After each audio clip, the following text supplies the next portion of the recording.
இல்லல்லதீன தாபு மின் பஅதி ذلك واصلحوا فإن الله غفور رحيم. குர்ஆன் சொல்கிறது, தௌபா செய்ததற்கு பிறகு அதற்கு பிறகு தன்னை சீர்படுத்திக் கொண்டு தன்னை நேராக்கிக் கொண்டு தன் உள்ளத்தை சுத்தப்படுத்திக் கொண்டு யார் அல்லாஹ்வை நோக்கி வருகிறார்களோ அவர்களுடைய பாவத்தை அல்லாஹ் மன்னிப்பான், அவர்களுக்கு இரக்கம் காட்டுவான். 100 கொலை செய்த அடியானுக்கு அந்த அறிஞர் செய்த அறிவுரை என்ன?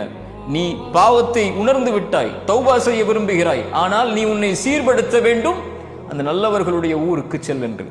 ரசூலுல்லாஹி ஸல்லல்லாஹு அலைஹி வஸல்லம் இடத்திலே ஒருவர் வருகிறார் தொழுகையுடைய நேரத்தில்.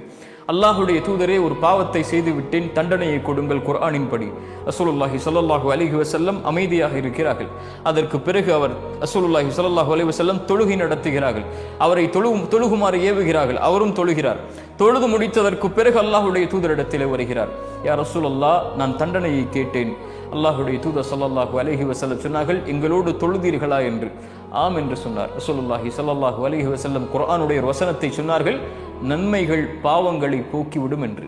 நீ பாவத்தை செய்து விட்டாய், மனம் திருந்தி வந்திருக்கிறாய் தண்டனைக்காக, ஆனால் நீ செய்த நன்மையில் நீ தொடர்ச்சியாக இருக்க போகிறாய் என்ற காரணம் அந்த பாவத்தை அழித்து விட்டது, நீ செல் என்றார்கள். இந்த 2 செய்திகளும் எதை சொல்கிறது? ஒரு அடியான் பாவம் செய்து விட்டால், அல்லாஹ்விடத்திலே மீண்டு விட்டால், அவன் தன் கல்பை பரிசுத்தப்படுத்த வேண்டும். அந்த கல்பு அல்லாஹ்வை அஞ்சி விட வேண்டும், பாவத்திலிருந்து தூய்மையாகி விட வேண்டும்.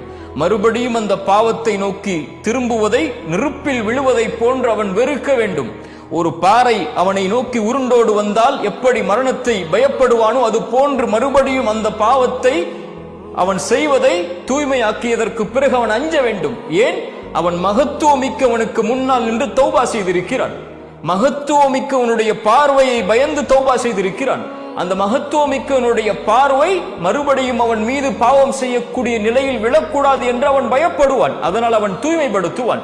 அந்த மகத்துவத்தை ஒருபோதும் அவன் சாதாரணமாக நினைத்து விட மாட்டான், நம்மில் பலர் நினைப்பதை போல்.